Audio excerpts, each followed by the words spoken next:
یہ میدان جنگ ہے جہاں پہ جنگ ہے، جہاں ہم لوگ کھڑے ہیں یہی میدان جنگ ہے، اور 50 صحابہ کرام کو اللہ کے نبی نے وہاں پر متعین فرمایا تھا کہ چاہے ہم ہاریں یا جیتیں آپ کو نیچے نہیں آنا ہے۔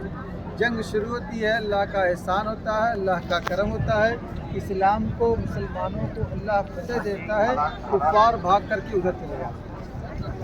صحابہ کرام یہاں پر مال غنیمت اکٹھا کرنے لگتے ہیں۔ اب وہ 50 صحابہ کیا دیکھتے ہیں کہ اللہ نے ہمیں فتح دے دیا ہے، ہمارے ساتھی مال غنیمت اکٹھا کر رہے ہیں، اب اللہ کے رسول کا حکم باقی نہیں رہا۔ یہ غلط فہمی، صحابہ جان بوجھ کے غلطی نہیں کرتے۔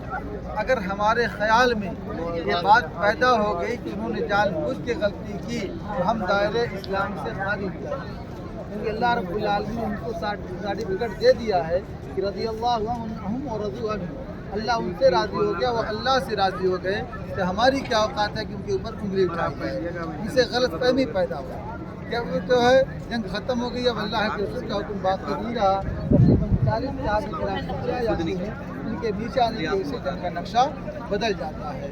خالد ابن ولید، اکرمہ ابن ابو جہل، جو اس وقت تک ایمان نہیں لائے تھے، اب دور سے کیا دیکھتے ہیں کہ یہ پہاڑی خالی ہو گئی، یہ میدان خالی ہو گیا، ادھر سے خالد ابن ولید اور ادھر سے اکرمہ ابن ابو جہل دوبارہ اٹیک کرتے ہیں۔ جب دوبارہ اٹیک کرتے ہیں تو اس جنگ میں 70 صحابہ کرام شہید ہو جاتے ہیں۔ سب سے پہلے تو 10 صحابہ جو وہاں بچ جاتے ہیں اور لڑتے لڑتے شہید ہوتے ہیں، اور پیچھے سے حملہ ہوتا ہے۔ یہ زمین آج برابر ہے، یہ پہلے برابر نہیں تھی، نیچے اوپر جس کے صحابہ کو پتہ نہیں چلا، اس لیے جب پیچھے سے حملہ ہوتا ہے تو اس میں 70 صحابہ کرام شہید ہو جاتے ہیں۔ اسی میدان میں اللہ کے حبیب کے تو دندان مبارک شہید ہو جاتے ہیں، آپ کے پیشانی پہ ایک پتھر آ کے لگتا ہے جس سے آپ کی پیشانی زخمی ہو جاتی ہے، آگے وہ جو درخت کونے پر نظر آ رہا ہے، پہلے وہاں ایک گڈھا ہوا کرتا ہے، ابھی تو سب برابر ہو گیا، گڈھے میں اللہ کے رسی کھا کر کے گر جاتے ہیں۔ ادھر کفار نعوذ باللہ یہ افواہ اڑاتے ہیں کہ آپ شہید کر دیے۔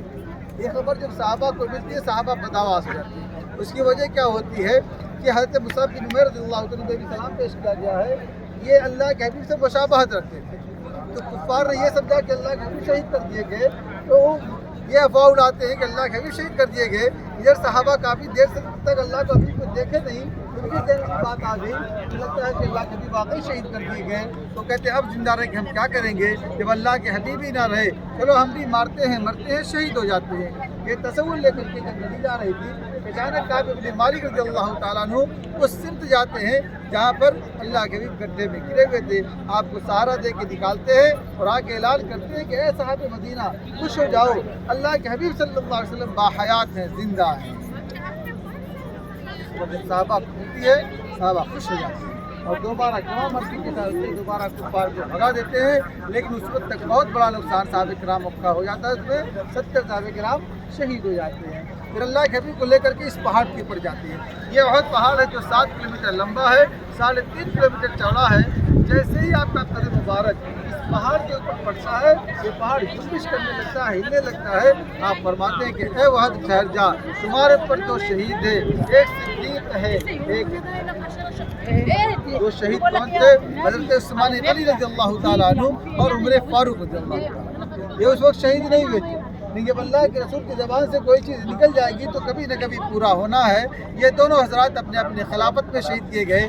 تیسرے حضرت ابوبکر صدیق رضی اللہ تعالیٰ عنہ، چوتھے آپ کی ذات گرامی جناب محمد عربی صلی اللہ علیہ وسلم تھے۔ جب اللہ کے رسول نے اس طرح مخاطب ہو کے فرمایا تو پہاڑ ٹھہر جاتا ہے، رک جاتا ہے۔ آپ تھوڑا اور آگے بڑھتے ہیں تو یہ پہاڑی اپنے دامن میں جگہ دے دیتی ہے، پھٹ جاتی ہے اور ایسا نرم ہو جاتی ہے، ایسا نرم ہو جاتی ہے جیسے روئی کا گدا ہو، بالکل اس طرح نرم ہو جاتی ہے، اور وہاں پر آپ آرام کرتے ہیں۔ وہاں سے جب تھوڑی دیر کے بعد مدینے کے لیے روانہ ہوتے ہیں تو مدینہ یہاں سے 4.5 کلومیٹر کے فاصلے پہ تھا۔ جب یہاں سے چلنے لگتے ہیں یہ پہاڑ اپنی زبان حال سے کیا کہتا ہے کہ اللہ کے حبیب ہمیں چھوڑ کے کہاں جا رہے ہیں، ہمیں بھی اپنے ساتھ لے چلیے۔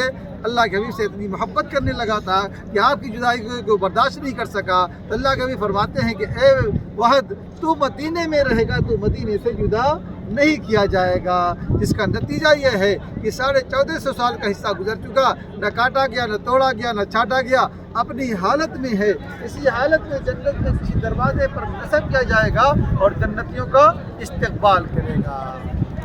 اور ایک بات میں اور بتا دیتا ہوں آپ حضرات کو